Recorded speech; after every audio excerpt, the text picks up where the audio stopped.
Quick update on my 4L80 swap and my square body. Said I'd do a follow-up video because somebody was asking questions. So I had to recently pull this transmission out. I'm just putting it back up in there right now. I had a leak coming from the pump area up in between there, which I thought was the pan at first. It was not. It was actually the pump seal got pinched when it was rebuilt. So guy did the transmission. I mean, everything else seems good. So I pulled the tranny myself and fixed that, hopefully. But other updates, here's the kind of ghetto shift linkage I got going on. Let me grab the light here.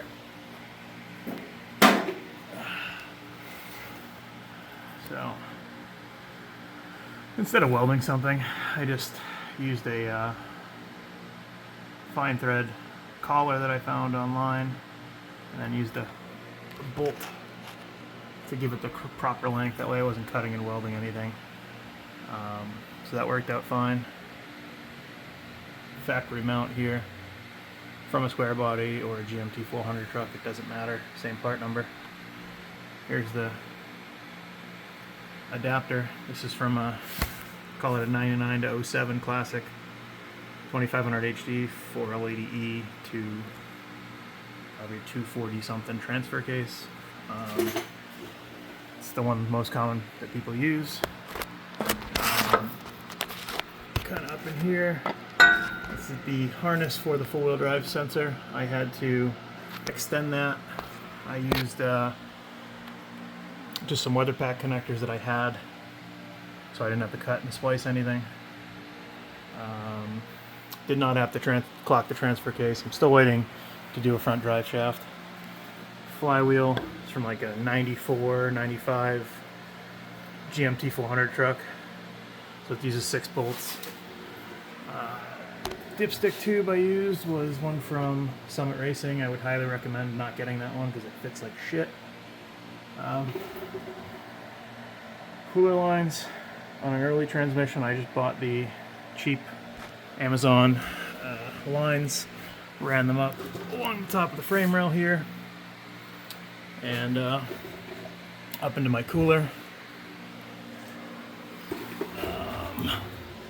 Shift linkage I cheated a little bit on too.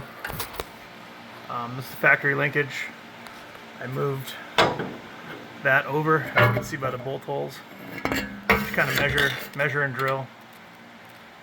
The length of the shift rod was too short, so I found a comparable bolt that was the same length, used it for length to lengthen it, and I just welded it right. So you can see where it's welded right there.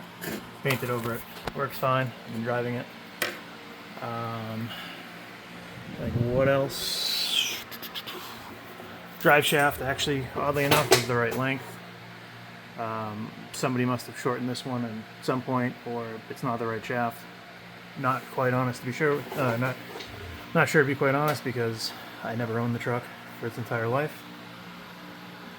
Cheat a little bit on the hose length because these aren't cut to fit AN fittings. So I just kind of give it a little loop there. That's a little bracket that I had kicking around from something else. Pretty sure it's a Volkswagen screw in there. But yeah, that's about it for updates on this.